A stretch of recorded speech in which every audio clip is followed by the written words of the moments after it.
എനിക്ക് ഏറെ പ്രിയമുള്ളവരെ എല്ലാവർക്കും എൻ്റെ വിനീത നമസ്കാരം. അമ്മ എന്ന നോവലിൻ്റെ 4-ാം ഭാഗം, അധ്യായം 7.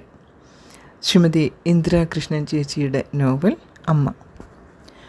ഭക്ഷണം കഴിച്ചുകൊണ്ടിരിക്കുമ്പോൾ മനസ്സിൽ മുഴുവനും അമ്മയായിരുന്നു. ഒരു പാവം സ്ത്രീ ജീവിതത്തിൽ സുഖമെന്ത് എന്നറിഞ്ഞിട്ടില്ല. തറവാട്ടിലെ സാമ്പത്തിക സ്ഥിതി അത്ര മെച്ചമൊന്നുമായിരുന്നില്ല. അമ്മമ്മ എങ്ങനെയോ 5 മക്കളെ പോറ്റി വളർത്തി. അമ്മമ്മ മരിച്ച് അമ്മാവന്മാർ ഭാഗം വാങ്ങി പിരിഞ്ഞപ്പോൾ തറവാട്ട് തൊടിയും കുറച്ച് നിലവും മാത്രം. ആങ്ങളമാരൊക്കെ ഉദ്യോഗസ്ഥന്മാരായിരുന്നെങ്കിലും അമ്മയ്ക്ക് അവരെ കൊണ്ട് ഉപകാരമുണ്ടായിരുന്നില്ല. അച്ഛനും പോലീസുകാരനായിരുന്നെങ്കിലും അമ്മയ്ക്ക് സാമ്പത്തികമായി ഒരു സഹായവും കിട്ടിയിരുന്നില്ല. മുക്കുടിയൻ, എന്നും ട്രാൻസ്ഫറും, ചെന്നയിടത്തൊക്കെ വഴക്കും അടിയും പിടിയും സസ്പെൻഷനും. പശുവിനെ പോറ്റിയാണ് അമ്മ കുടുംബം നടത്തിയത്. അച്ഛൻ മരിച്ചപ്പോഴാണ് അമ്മയ്ക്ക് സഹായമായത്. Family pension കിട്ടിത്തുടങ്ങി. അപ്പോഴേക്കും വീട്ടുഭരണം ചേച്ചിയുടെ കയ്യിലായിരുന്നു. അമ്മയുടെ പെൻഷൻ കാശ് അങ്ങനെ ചേച്ചി വാങ്ങും. എന്തെങ്കിലും ആവശ്യമുണ്ടെങ്കിൽ ചേച്ചിയോട് ചോദിക്കണം. ബാങ്കിലേക്ക് മാറ്റിയപ്പോൾ ചെക്ക് ഒപ്പിട്ട് വാങ്ങലായി. അമ്മയ്ക്കാണെങ്കിൽ ആരോടും ഒന്നും ചോദിച്ചു വാങ്ങാൻ അറിയില്ല. അച്ഛനോടും അമ്മാവന്മാരോടും സ്വന്തം മക്കളോടും അങ്ങനെ തന്നെ. ചേച്ചി ടീച്ചറായിരുന്നു. ഏട്ടൻ RTO ഓഫീസിലും, പിന്നെ RTO ആയി. അംഗനവാടിക്കാരി ചെറിയേച്ചിയാണ് വല്ലപ്പോഴും 5-10 കൊടുക്കുക. ഒരിക്കലും പുറത്തിറങ്ങാറില്ല, ആരും കൊണ്ടുപോവാറില്ല എന്നതാണ് സത്യം. പഠിക്കുന്ന കാലത്ത് ജോലിക്ക് പോകണം എന്നതായിരുന്നു ലക്ഷ്യം. BSc കഴിഞ്ഞ് B.Ed ചെയ്തു. അപ്പോഴേക്കും കല്യാണം കഴിഞ്ഞു. നല്ല വരുമാനമായിരുന്നു മണിയേട്ടന്. ആദ്യം ഒരു കൺസ്ട്രക്ഷൻ കമ്പനിയിലായിരുന്നു, പിന്നെ സ്വന്തം നിലയ്ക്ക് തുടങ്ങി. അണ്ണാനഗറിൽ നല്ല വീടും കാറും സുഭിക്ഷമായ ജീവിതവും. മകനെ പ്രസവിക്കലും വളർത്തലുമായപ്പോൾ ജോലിക്കാര്യം മറന്നു. നാട്ടിൽ പോകുമ്പോഴും ഇഷ്ടം പോലെ പണം തരും. എല്ലാവർക്കും ഡ്രസ്സും. ചേച്ചിമാരെയും കുട്ടികളെയും ഒക്കെ പുറത്തു കൊണ്ടുപോകും. അമ്മ കൊല്ലത്തിലൊരിക്കൽ ഗുരുവായൂരും വടക്കുന്നാഥനുമൊക്കെ തൊഴുന്നത് അപ്പോഴാണ്. ചേച്ചി എങ്ങോട്ടും കൊണ്ടുപോവില്ല.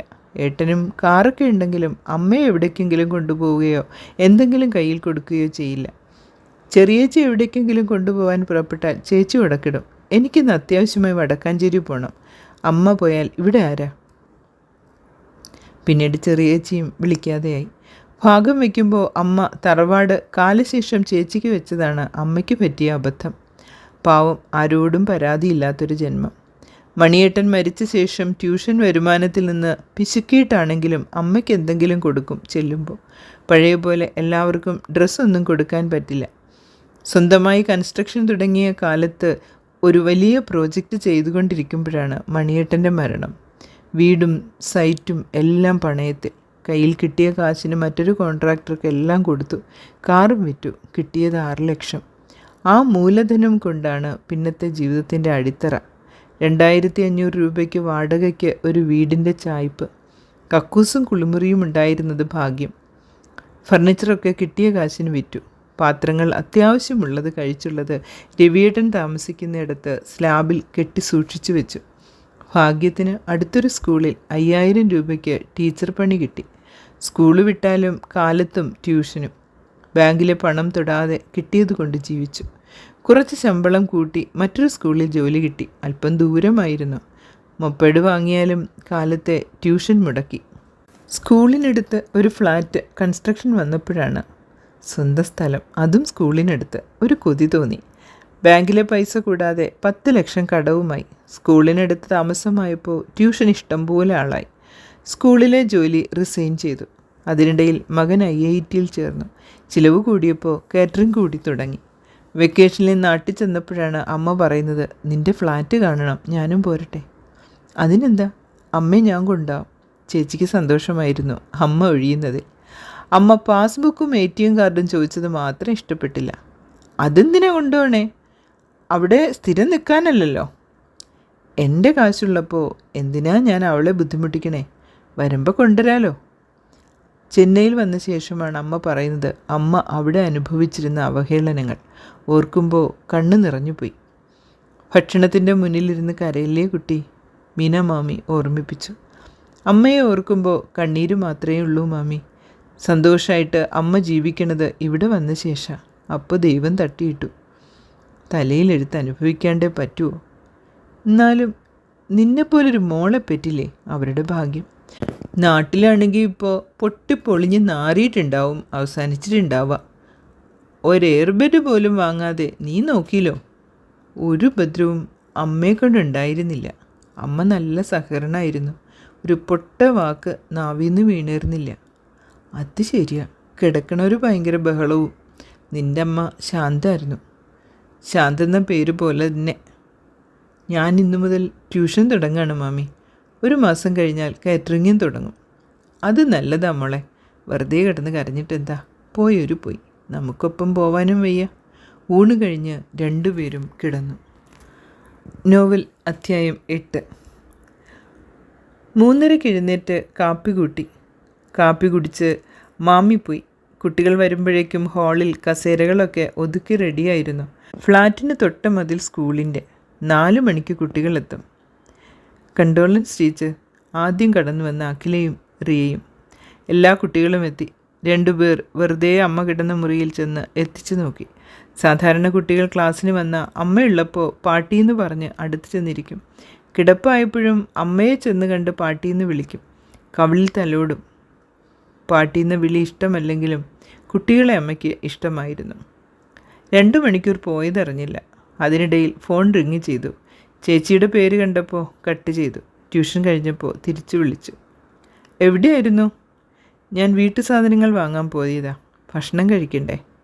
ട്യൂഷനാണെന്ന് പറഞ്ഞാൽ എന്തെങ്കിലും ഒരു കൊനിഷ്ട് പറയും. നീ ഒറ്റയ്ക്ക് തന്നെ അല്ലേ? ഇതെന്താ ഇപ്പോൾ ഇത്തരത്തിലൊരു ചോദ്യം? നിനക്ക് ആരെങ്കിലും തുണയ്ക്ക് വിളിച്ച് കിടത്തിക്കൂടെ? ഒറ്റയ്ക്കായവർക്കും ജീവിക്കണ്ടേ? ആരോഗ്യമുള്ളിടത്തോളം ഇങ്ങനെ പോവും. നിനക്ക് മോനെ വിട്ട് വകയിൽ വലിയ കടമുണ്ടെന്നല്ലേ പറഞ്ഞേ?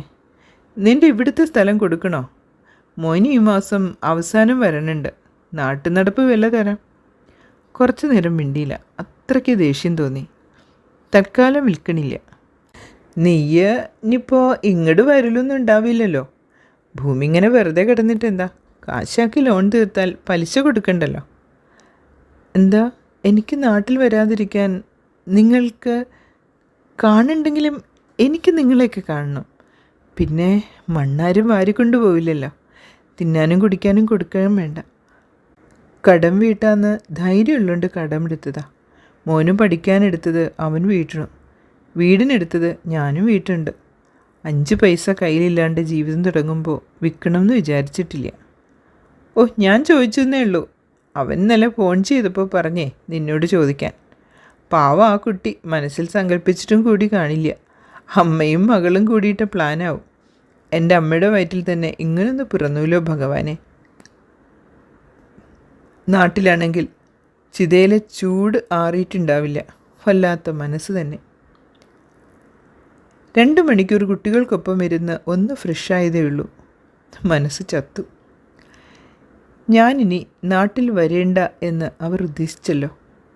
അമ്മയെപ്പോലെ കരുതിയ ചേച്ചി എപ്പോഴും സ്നേഹത്തോടും ബഹുമാനത്തോടും കൂടിയേ പെരുമാറിയിട്ടുള്ളൂ.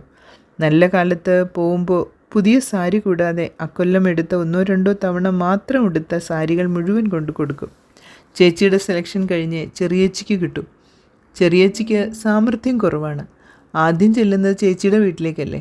അവരുടെ അടുക്കൽ കഴിഞ്ഞ് എന്തെങ്കിലും ചെറിയേച്ചിക്ക് കിട്ടും. അമ്മയ്ക്ക് കൊണ്ടു കൊടുത്ത വിരികൾ പോലും ചേച്ചി അടിച്ചെടുക്കും. അമ്മയുടെ കട്ടിലിൽ എന്നും പഴയ വിരികളും തലേണ ഉറകളുമായിരിക്കും. അമ്മ തല നിറച്ച് എണ്ണ തേക്കുന്ന കാരണം തലേണ ഉറയും വിരിയും വേഗം കേടുവരും. അത് അവരുടെ ന്യായം. കുട്ടിക്കാലത്തും അതെ. ചേച്ചി എല്ലാവരെക്കാളും മുമ്പ് എല്ലാം സാധിച്ചെടുക്കും. അമ്മാവന്മാർ വന്നാൽ എന്തെങ്കിലും ചോദിച്ചു വാങ്ങാനും മടിയില്ല. ബാക്കി 3 പേരും അമ്മാവന്മാരോടൊന്നും ചോദിക്കാറില്ല. അമ്മയ്ക്കൊരു ജാക്കറ്റ് പോലും അവരാരും കൊണ്ടു കൊടുക്കാറില്ല. എന്നാലും അമ്മയ്ക്ക് പരിഭവമോ പരാതിയോ ഇല്ല. വെറുതെ ആലോചിച്ചിരുന്നാൽ ഒരറ്റമില്ല. ആരെങ്കിലും എന്തെങ്കിലുമൊക്കെ ആവട്ടെ. TV വയ്ക്കാം. സീരിയൽ കാണുന്ന പതിവില്ല. ന്യൂസ് വയ്ക്കാം. രാഷ്ട്രീയക്കാരുടെ അടിപിടി കാണാം. അല്ലെങ്കിൽ ഏതെങ്കിലും കൊലപാതക കഥകൾ. അതും സന്തോഷമൊന്നുമല്ല. അധ്യായം 9. അച്ഛൻ്റെയോ അമ്മാവന്മാരുടെയോ യാതൊരു സഹായവുമില്ലാതെയാണ് അമ്മ ഈ 4 മക്കളെ പോറ്റിയത്. ഒരു നേരം ഭക്ഷണത്തിനും വസ്ത്രത്തിനും മുട്ടിയിട്ടില്ല. പാടത്തും പറമ്പിലും പണിക്കാർക്കൊപ്പം അമ്മ അധ്വാനിക്കും. 2 കൂലിക്കാരുടെ പണി. നെല്ല് പുഴുക്കലും നെല്ലുണക്കലും കുത്തിക്കൊണ്ടുവന്നാൽ ചേറലും അമ്മ തന്നെ. വൈക്കോല് കുടയാൻ പണിക്കാരെ നിർത്താത്തതുകൊണ്ട് അവർ പെറുപിറുക്കും. നാടും കൊയ്ത്തും കൂടി അമ്പ്രാട്ടി ഇങ്ങോട്ട് ചെയ്തോളൂ. വൈക്കോലും എതുക്കുമ്പോൾ മുഴുവൻ നെല്ലും ചവിട്ടിയെടുക്കാതെ വൈക്കോലിൽ വെക്കും. വൈക്കോല് തല്ലണ നെല്ല് പണിക്കാർക്കുള്ളതാണ്. എന്തെങ്കിലും തന്നാൽ വാങ്ങാമെന്നേ ഉള്ളൂ. ഭാഗം കഴിഞ്ഞ് അമ്മ കൃഷി നടത്താൻ തുടങ്ങിയപ്പോൾ അമ്മ വൈക്കോല് തല്ലിക്കാതായി. അമ്മ തന്നെ തല്ലിക്കുടയും. 10-20 പറ നെല്ല് ആ വകയിലുണ്ടാവും. പറമ്പിൽ തോലരിഞ്ഞിടലും ചാണകം വാരിയിടുന്നതും അമ്മ തന്നെ, കൂലിക്കാശ് ലാഭിക്കാൻ. തെങ്ങ് കയറിയാൽ തെങ്ങ് പെറുക്കുന്നതും അടക്ക വലി കഴിഞ്ഞാൽ അടക്ക പെറുക്കുന്നതും അമ്മ. തേങ്ങ വീട്ടാവശ്യത്തിന് കഴിച്ച് ബാക്കി ഉണക്കി കൊപ്രയാക്കി വീട്ടാവശ്യത്തിന് ആട്ടി ബാക്കി വിൽക്കും. അടക്കയും ഉണക്കി വില കൂടുതലുള്ള കാലത്ത് പൊളിച്ചു വിൽക്കും. അത്രയ്ക്ക് കഷ്ടപ്പെട്ടിട്ടുണ്ട്. തെങ്ങ് കയറാനും അടക്ക വലിക്കാനും കൂടാത്തോണ്ടാ. ഇല്ലെങ്കിൽ അതും അവൾ ചെയ്യും. അമ്മമ്മ പറയും. അമ്മമ്മയുടെ സപ്പോർട്ടും ചെറുതല്ല. അമ്മമ്മ അടുക്കളയിൽ നല്ല സഹായമായിരുന്നു. അമ്മമ്മയ്ക്ക് ആൺമക്കൾ കൊടുത്തിരുന്ന കാശും അമ്മമ്മ ചിലവാക്കാതെ സ്വർണം വാങ്ങി സൂക്ഷിച്ചിരുന്നു. ചേച്ചിയുടെ കല്യാണത്തിനുള്ള പണ്ടം അങ്ങനെ ഒപ്പിച്ചതാ. ചേച്ചിക്ക് ജോലി കിട്ടിയപ്പോൾ സഹായമാവും എന്ന് കരുതി. ചേച്ചി ചേട്ടൻ്റെ വീട്ടിലും അമ്മയ്ക്കും ഒന്നും ഒറ്റ പൈസ കൊടുക്കാതെ സമ്പാദിക്കുകയായിരുന്നു. അച്ഛൻ മരിച്ച ശേഷം ചെറിയേച്ചിയുടെ കല്യാണം വന്നത്. 2 കൊല്ലത്തെ പെൻഷൻ സൂക്ഷിച്ചു വെച്ചാണ് ചെറിയേച്ചിയുടെ കല്യാണം നടത്തിയത്. ഏട്ടൻ്റെ കല്യാണം കഴിയുന്നത് വരെ ഏട്ടൻ എന്തെങ്കിലും കൊടുത്തിരുന്നു. ആങ്ങളയുടെ മകളെ കല്യാണം കഴിപ്പിച്ചത് അമ്മ തന്നെ. സ്നേഹം പ്രതീക്ഷിച്ചു. സതിയടത്തിയമ്മ അമ്മായിയേക്കാൾ കേമിയായിരുന്നു. ഓണത്തിന് 2 മല്ലുമുണ്ട്. അതാണ് കല്യാണം ശേഷം ഏട്ടൻ അമ്മയ്ക്ക് കൊടുത്തിട്ടുള്ളത്. അമ്മയ്ക്ക് പെൻഷൻ ഉണ്ടല്ലോ, അതൊരു ന്യായവും. ചേച്ചിയുടെ ഭർത്താവിൻ്റെ വീട്ടിലെ ഭാഗം കഴിഞ്ഞപ്പോൾ ചേച്ചി വീട്ടിൽ തിരിച്ചെത്തി. അമ്മ കഷ്ടപ്പെട്ടത് മതി, ഇനി ഏട്ടൻ നോക്കിക്കൊള്ളുമെല്ലാം. കൃഷി ഭരണം ചേച്ചിയുടെ ഏട്ടൻ ഏറ്റെടുത്തു. അമ്മയുടെ പെൻഷൻ തട്ടിയെടുത്തതാണ് കഷ്ടമായത്. അതിനു മുമ്പ് അമ്മമ്മയുടെ സ്വർണവും ചേർത്ത് എനിക്കൊരു മാലയും 4 വളയും എടുത്തു വെച്ചു. കല്യാണത്തിന് ചേച്ചിയുടെ നെക്ലസ് തന്നതിൻ്റെ കണക്ക് പറച്ചിൽ തീർന്നില്ല. സദ്യ ചിലവിനുള്ള കാശ് ആങ്ങളെയും പെങ്ങളും കൂടി ചിലവ് ചെയ്ത വകയിലും അങ്ങോട്ടും ഇങ്ങോട്ടും വഴക്കായിരുന്നു. കല്യാണത്തിന് പ്രസൻറ്റേഷൻ കിട്ടിയ കാശ് ചേച്ചി എടുത്തു. അത് ചിലവിലേക്ക് തരണമെന്ന് ഏട്ടൻ. പാവം അമ്മ നല്ല കണ്ണീര് കുടിച്ചു. മക്കൾക്ക് വേണ്ടി എത്ര കഷ്ടപ്പെട്ട അമ്മയാണ്. ചേച്ചിയുടെ 2 ആൺമക്കളും ഗൾഫിലാണ്. മൂത്ത മകൻ കല്യാണം കഴിയും മുമ്പ് വലിയ വീടുണ്ടാക്കിക്കണമെന്ന് സാമർഥ്യത്തിന് വീട് വെപ്പിച്ചു.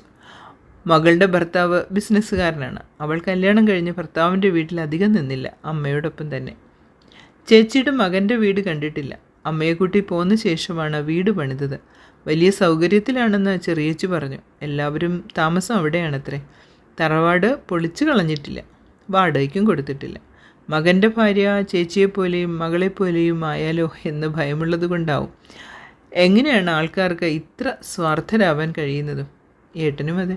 അമ്മ മരിച്ച് 2 ദിവസം കഴിയുമ്പോഴേക്കും അമ്മയുടെ നിലത്തിൻ്റെ ഓഹരി ചോദിച്ചത് കേട്ടപ്പോൾ ഞെട്ടിപ്പോയി. RTO ആയിരുന്നു. കോടിക്കണക്കിന് സമ്പാദിച്ചിരിക്കണോ. ഒരു മകളുടെ ഭർത്താവ് ഡോക്ടർ, മറ്റേ മകളുടെ ഭർത്താവ് ഫിലിം പ്രൊഡ്യൂസർ. എന്നാലും പണ്ട് അമ്മമ്മ പറയും പോലെ അപ്പേ കിടക്കണ പുത്തനും നക്കിയെടുക്കും. ഫോൺ റിങ് ചെയ്തപ്പോൾ എടുത്തു ചെറിയേച്ചി. ഞാൻ ആസ്പത്രിയിലാണ് ചേച്ചി. ചേച്ചി പറഞ്ഞില്ലേ? അയ്യോ അറിഞ്ഞില്ലല്ലോ. ഒന്നും പറഞ്ഞില്ല. എന്തു പറ്റി? എനിക്കല്ല, മോളുടെ അച്ഛന് പെട്ടെന്ന് വയ്യാണ്ടായി. വന്നന്ന് രാത്രി ഏട്ടനെ വിളിച്ചപ്പോൾ കാറും കൊണ്ടുവന്ന് ആസ്പത്രി കൊണ്ടുപോയി. അറ്റാക്കായിരുന്നു. ഇന്ന് ICUവിൽ നിന്ന് റൂമിലേക്ക് മാറ്റി. ആൻജിയോപ്ലാസ്റ്റി ചെയ്യണം. അതൊരു സെക്കൻഡ് ഒപ്പീനിയൻ എടുത്തിട്ട് വേണം. നീ ആ കാശ് തന്നത് വാങ്ങാൻ എനിക്കൊട്ടും മനസ്സുണ്ടായിരുന്നില്ല. ഞാൻ വേണ്ടാന്ന് പറഞ്ഞാൽ 2 ആളും കൂടി അതും പങ്കുവെച്ചെടുക്കും. അതുകൊണ്ട് കയ്യിൽ വെച്ചതാ. അത് നന്നായി. അതുകൊണ്ട് കാശിന് മുട്ടുണ്ടായില്ല. ഏട്ടൻ ICUവിന് പുറത്ത് വന്ന വഴി കാണും. എന്നാലും അതുവരെ ചിലവിന് ആര് സഹായിക്കാനാ? എന്തോ ഭാഗ്യം, ഏട്ടനെ ആസ്പത്രിയിൽ എത്തിച്ചു തന്നു. അയ്യോ, ചേച്ചിയും ഏട്ടനും ഒന്നും പറഞ്ഞില്ല. ചേച്ചി ഇന്ന് വിളിച്ചതാ. ഞാൻ നിങ്ങളെ പോയപ്പോൾ കിടന്നതാ. ഇന്ന് 10 മണിക്കാണ് എണീറ്റ്. അത്രയും സങ്കടം തോന്നി നിങ്ങൾ ഇറങ്ങിയപ്പോൾ. അതെ, ആരെയും വിളിക്കാഞ്ഞത്. ഞാനൊരു കാര്യം പറയട്ടെ. ഞാൻ പ്രൊഫയെ നിൻ്റെ അടുത്തേക്ക് വിടാം. അവളൊരു ട്യൂട്ടോറിയലല്ലേ പോണത്. വേണ്ടാക്കാൻ ബുദ്ധിമുട്ടില്ല.